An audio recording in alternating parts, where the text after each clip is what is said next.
walking street of Copenhagen, and if you've been here a couple of days, you probably found it. When it was built in the start of the 60s, when it was turned into a walking street, it was the longest walking street in the world, but it isn't anymore.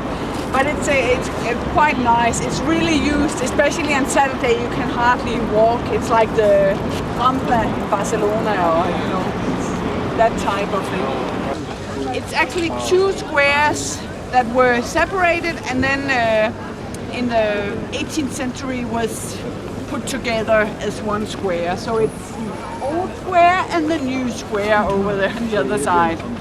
And a famous fountain here, where when the Queen has her birthday, they put gold apples in all the what do you call it? The water, and they sort of balance on the water. It's just there for the whole day. Nobody steals.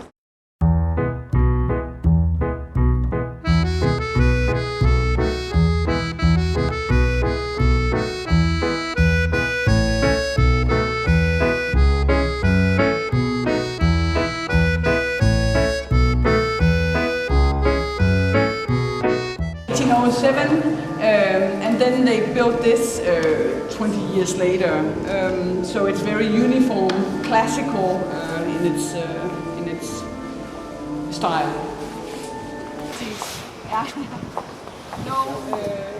They talked about actually in Denmark when it's free to go to university.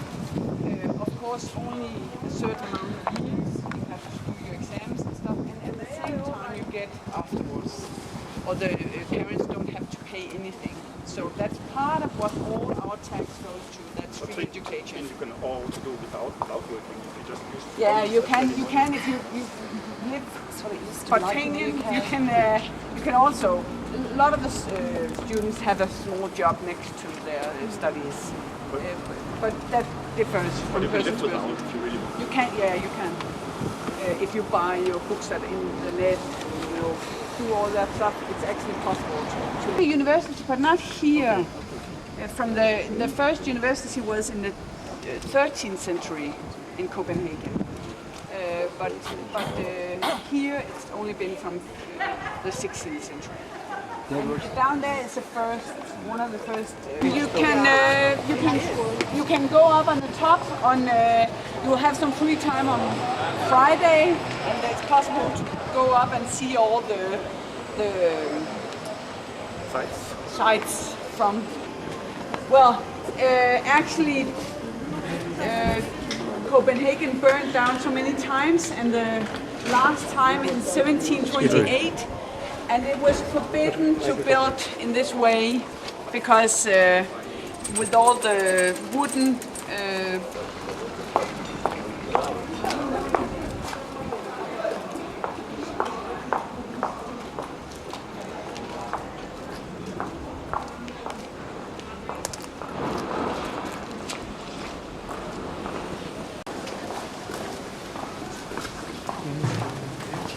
trying my best.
så hver gang det begynder et eller andet sted. Det er jo